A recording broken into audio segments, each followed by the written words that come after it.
The rain streaked across the towering glass windows of Andrew Blake's office, mirroring his mood. From the 40th floor, the bustling streets of New York City seemed like another world, alive, energetic, and far removed from his own sense of emptiness. At 35, Andrew had achieved what many only dreamed of. As one of the most sought-after architects in the country, his designs had reshaped skylines, yet, even surrounded by accolades, something always felt missing. A soft buzz broke his reverie. His assistant Rachel spoke through the intercom. "Mr. Blake, the team for the blood drive is ready downstairs." Andrew straightened his tie, a reflexive habit that helped him mask his inner restlessness. "Thanks, Rachel. I'll be right there," he replied. The blood drive was Andrew's idea, a deeply personal initiative inspired by a memory from his childhood. His sister's life had once been saved by a stranger's blood donation, and Andrew had always carried the hope of paying it forward. As he rolled up his sleeve, the nurse preparing the kit smiled. "Roll blood," she remarked. "That's an incredibly rare type." The next morning, Andrew's phone rang with an urgent call from the hospital. His blood donation was needed immediately for a critical patient, a young boy named Matthew, who had been admitted after a severe accident. Without hesitation, Andrew agreed, his curiosity piqued by the nurse's emphasis on the boy's rare blood type. At the hospital, Andrew met a nurse who thanked him warmly. "You've likely saved his life," she said. "Matthew has Rh Noel blood, just like you. It's so rare that finding a match is almost impossible." Andrew froze. Noel blood was known as golden blood, shared by only a handful of people worldwide. But it wasn't just the rarity that unsettled him. It was the boy's name, Matthew, and the brief glance he caught of the child's profile through the room's window. Dark curls framed Matthew's pale face as he lay quietly, a book resting on his lap. Something about him, a familiarity Andrew couldn't explain, stirred emotions he hadn't felt in years. A memory surfaced, unbidden. 5 years ago, Andrew's relationship with Isabel, a medical student he had deeply loved, had ended abruptly. She had vanished without explanation, leaving Andrew to wrestle with unanswered questions and lingering heartache. The nurse's voice interrupted his thoughts. "Matthew's recovering, but he's from an orphanage. It's remarkable to find another person with his blood type, let alone willing to donate." Andrew's mind raced. The timeline fit too perfectly. 5 years since Isabel disappeared. Matthew looked to be about that age. And that blood type, an anomaly often passed through genetics. By the time Andrew left the hospital, his thoughts were a whirlwind. Could this boy be his son? Could Isabel have hidden her pregnancy? The weight of possibility pressed down on him as he gazed out at the rainy cityscape. The answers were within reach, but uncovering them could change everything. Andrew returned to the hospital the next day, unable to shake the possibility that Matthew might be his son. This time, he asked to see the boy, using the pretext of checking on his recovery. When Andrew stepped into Matthew's room, he was struck by how small the boy looked in the large hospital bed. Matthew was engrossed in a book, his tiny fingers tracing the worn edges of the pages. Dark curls framed his pale face, and when he glanced up, his hazel eyes, so much like Andrew's own, seemed to hold a depth no child should have. "Hi, Matthew," Andrew said softly, forcing his voice to remain steady. "I'm Andrew. I'm the one who donated the special blood that helped you get better." Matthew looked at him cautiously, clutching his book tighter. "Thank you," he whispered after a moment, his voice barely audible. Andrew smiled and gestured to the chair beside the bed. "May I sit? What are you reading?" Matthew hesitated but then held up the cover. "Where the Wild Things Are." "That's one of my favorites," Andrew said, settling into the chair. "Would you like me to read it to you?" Slowly, Matthew nodded, his grip on the book loosening. Andrew began reading, his voice soft yet animated, and as the story unfolded, he noticed the boy inching closer to the edge of the bed. By the time Max returned from his wild adventure, Matthew was leaning slightly toward Andrew, his guard dropping ever so slightly. A nurse entered the room, smiling as she checked Matthew's vitals. "He's a quiet one," she said kindly. "The orphanage mentioned he's been through a lot. Sometimes it takes a while for kids like him to trust again." Andrew's chest tightened at her words. The thought of Matthew navigating a world without the protection of a family filled him with a fierce protectiveness he hadn't expected. That night, Andrew couldn't stop replaying the encounter in his mind. The resemblance between himself and Matthew was undeniable, and the boy's rare blood type only deepened his suspicions. Unable to ignore the growing certainty in his heart, Andrew made a bold decision.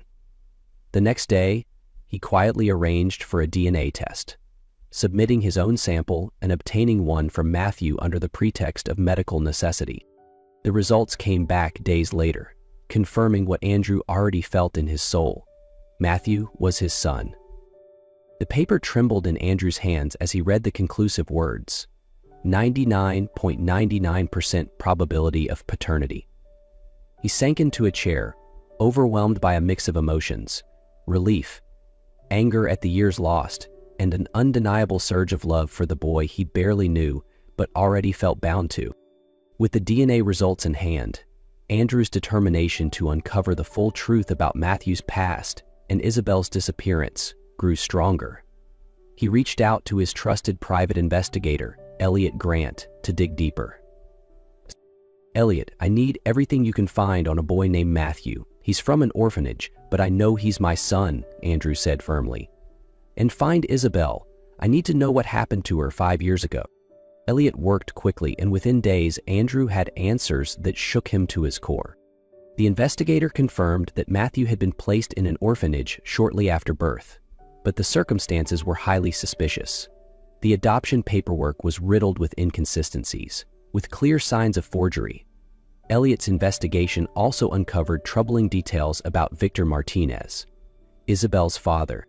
Victor, a powerful businessman with a reputation for ruthlessness, had orchestrated Andrew and Isabel's separation. He fabricated photos and emails to convince Isabel that Andrew had been unfaithful.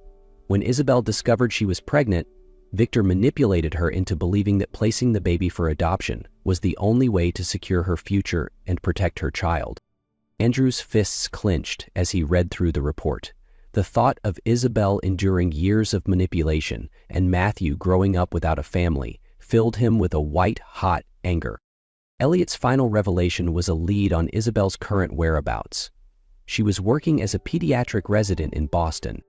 Andrew stared out the window, the city lights reflected in his stormy gaze. "I've lost 5 years with my son," he muttered. "Victor took Isabel from me and Matthew's childhood away. It's time to make things right."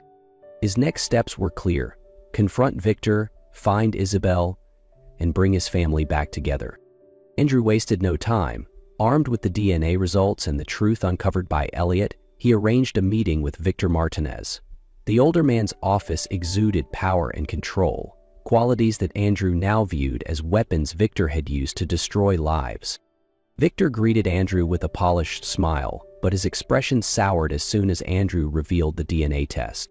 "Matthew is my son," Andrew said, his voice trembling with a mix of anger and heartbreak. "For 5 years you kept him and Isabel away from me. You didn't just steal time, you stole a family." Victor didn't flinch. "I did what was necessary to protect my daughter. You would have ruined her future." "Her future?" Andrew shot back, his composure breaking. "You stole her choices, manipulated her, and left our son in an orphanage. That's not protection, that's control." Victor's calm facade finally cracked. "You'll never prove it," he sneered. Andrew stepped closer, meeting Victor's glare. "The lies, the stolen years, the lives you've ruined. They'll all come to light, and when they do, your empire will crumble. But I'm not here for revenge.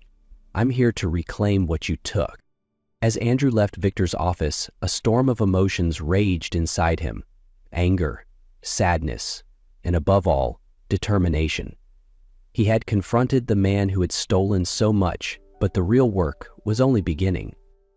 There was no time to dwell on the past. Elliot's lead about Isabel being in Boston replayed in his mind. She needed to know the truth, and he needed to see her again, to give her the chance to reunite with Matthew. Later that day, Andrew arrived in Boston. Elliot's lead had been accurate. Isabel was working as a pediatric resident at Massachusetts General Hospital. Seeing her for the first time in years left Andrew momentarily breathless.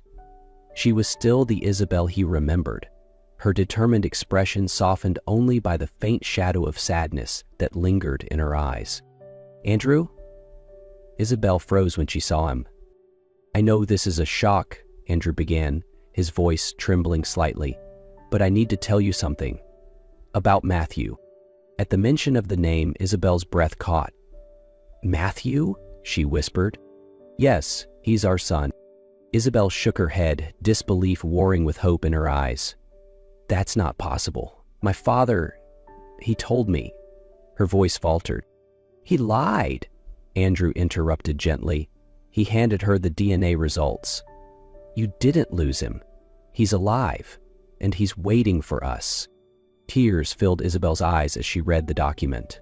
I need to see him."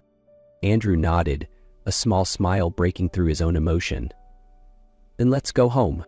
The reunion was overwhelming for everyone. When Andrew and Isabel walked into Matthew's hospital room together, the boy looked up from his book, his hazel eyes filled with cautious curiosity. "Matthew," Andrew said gently, kneeling to meet his son's gaze. "This is Isabel. She's your mom." Matthew studied her for a long moment before softly asking, "Are you the lady from my dreams? The one who sings?" Isabel choked back a sob, nodding through her tears. "Yes, my love. I sang to you every night before everything." Tentatively, Matthew reached out, his small hand brushing hers. "Can you sing now?" Isabel knelt beside him, her voice trembling as she began a familiar lullaby. The soft melody wrapped around them, and Matthew leaned into her embrace for the first time. Within weeks, Andrew, Isabel, and Matthew began building a new life together in Seattle. Andrew had already purchased a house, a home designed with Matthew in mind. Matthew's new room was a sanctuary, walls painted a calming blue, a ceiling that came alive with glowing constellations at night, and a cozy reading nook filled with books. Most importantly, a memory wall stood proudly, waiting to be filled with moments of joy and milestones. The transition wasn't easy. Matthew's past left scars that couldn't be erased overnight. Flashbacks of his time in the orphanage, being locked in the basement as punishment, surfaced during quiet moments. But Andrew and Isabel faced each challenge with unwavering patience. One evening, as they tucked Matthew into bed, he looked up at them hesitantly. "Will you stay forever?" he asked, his voice small but filled with hope. Andrew knelt beside him, placing a comforting hand on his shoulder. "This is your home now," he promised, "forever and always." Isabel smiled through tears, adding, "We're not going anywhere, sweetheart." Matthew's grip on his favorite stuffed bear tightened as he whispered, "Okay." In time, laughter replaced silence, and love began to heal the wounds of the past. The family spent their days creating new memories, stargazing in the garden, reading together in the library, and filling the memory wall with moments of happiness. Their journey wasn't over, but together they had found their home. Months passed, and the family settled into their new life in Seattle. Andrew and Isabel worked tirelessly to ensure Matthew's happiness and stability. But their journey wasn't just about their own healing. They were determined to help others who had experienced the same pain and separation. Victor Martinez, stripped of his power, faced justice. The forged documents and illegal adoption schemes were uncovered, revealing a web of corruption that spanned multiple states. Victor was sentenced to 25 years in prison, with no chance of early release. His downfall marked the end of a sinister network that had torn countless families apart.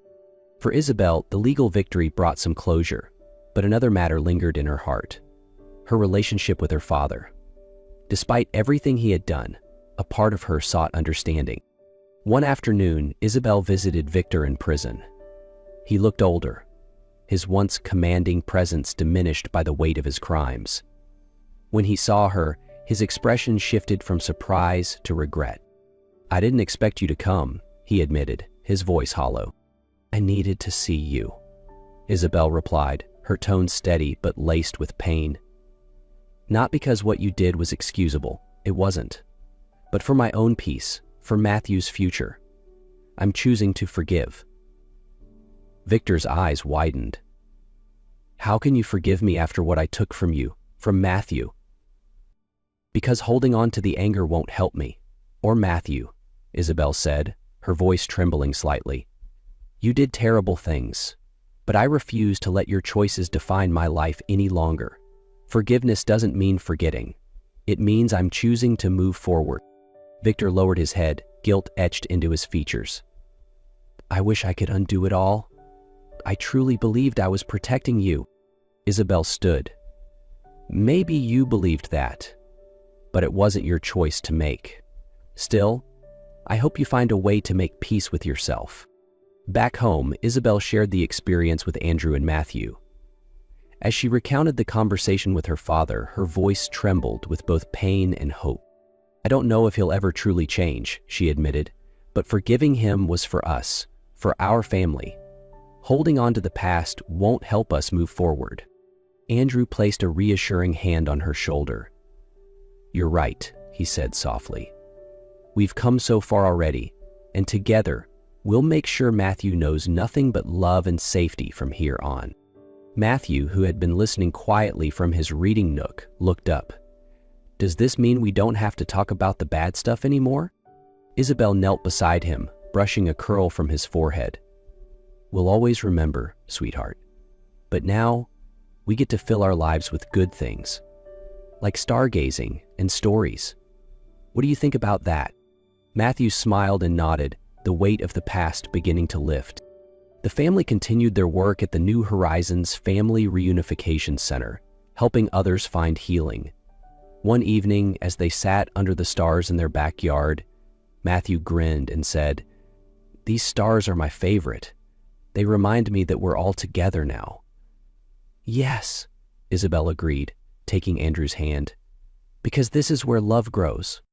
As the evening turned to night, the family remained under the stars, each finding comfort in the stillness.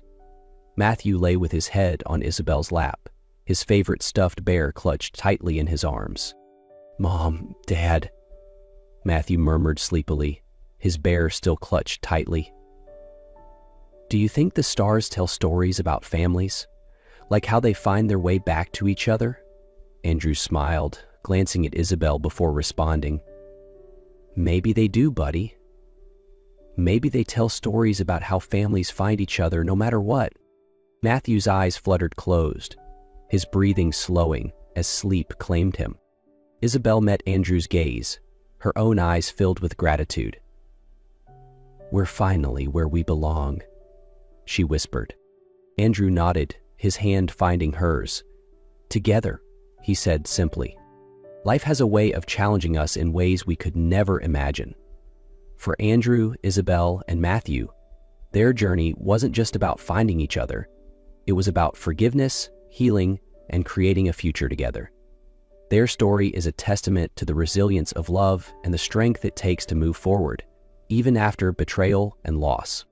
What would you do if a lie completely changed the course of your life, separating you from the people you love? Would you seek justice first, or choose forgiveness and focus on rebuilding? We'd love to hear your thoughts in the comments below. Every journey is unique, and your perspective matters. If this story moved you, consider subscribing to our channel for more tales of hope, redemption, and resilience. And don't forget to share this video with someone who might need a reminder of the power of love and forgiveness. Thank you for watching and being part of our community. Until next time, remember, even in the darkest moments, there's always a path to healing and light.